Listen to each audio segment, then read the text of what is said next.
So who we are, what we do, in terms of UX point of view, we provide a seamless onboarding for users onto the Web3 space.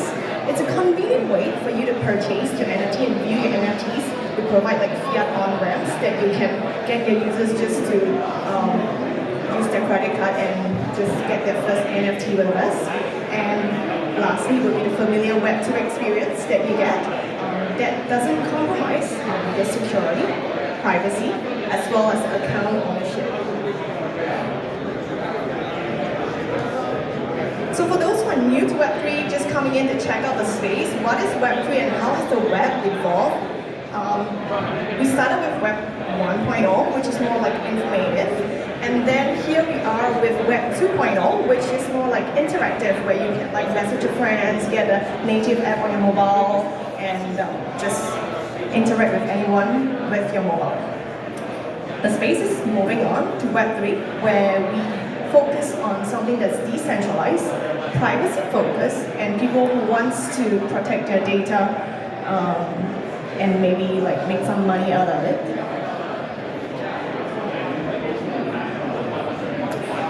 From the UX point of view, value to users would be being like the CEO of your life. Who wants full control of your life?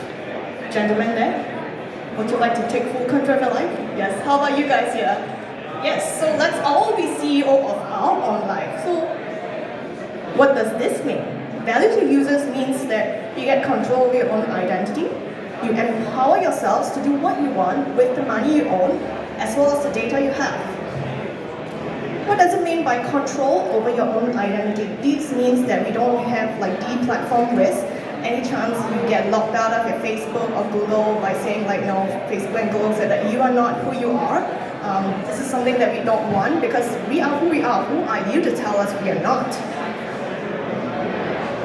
Empowering ourselves means that we get to do what we want with the money we own in terms of staking, in terms of yield farming, or in terms of just buying coins or tokens to hold. Lastly would be the ownership of data. People in the Web3 space value data and privacy. This is where we want to own how much information we are sharing with the apps out there. For most users out there, they are exposed to the tip of the iceberg, which got them interested in the space, like Bitcoin, DeFi, NFTs. These are simple terms that people know. But when they dig deeper, it's actually a whole lot out there that it's not very user-friendly, and people just give up halfway when you ask them about private key or even expose them to seed phrases. So lastly, that's the gist of this whole presentation, where we'll share 3 key UX design principles in the Web3 space. In Web3, we like to keep things simple and sexy. So I will introduce you the 3 S of Web3. The first one, it's simple. So we want a familiar, easy to understand way for users to onboard and get started with the applications that people at the hackathons are building. Next will be secure. If it's simple, how do we keep it secure? We have to make sure that users understand that simplicity is there, the basic, but their privacy or the security is not being compromised.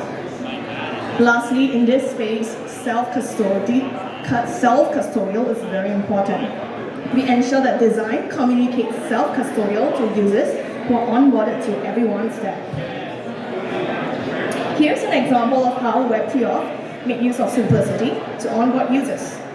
These are some familiar social logins that you can see and you're familiar with these days.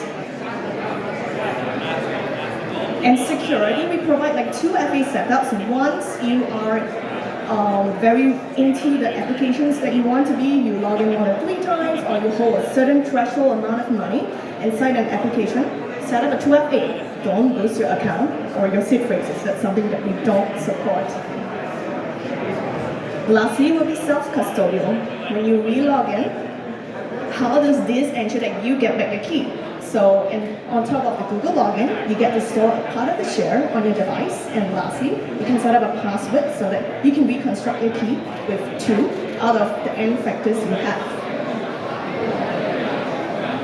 So in essence, Web3 brings you the 3 S in this space: simple, secure, and self-custodial. And that brings me to the end of my presentation. Reach me out at my email or my Twitter if you have any questions. And we're also hiring UX designers. There are very few designers in this space. I'm always on the lookout for designers out there, so do hit me up if you are one. That's all for today, and I hope you enjoyed the talk. Thank you.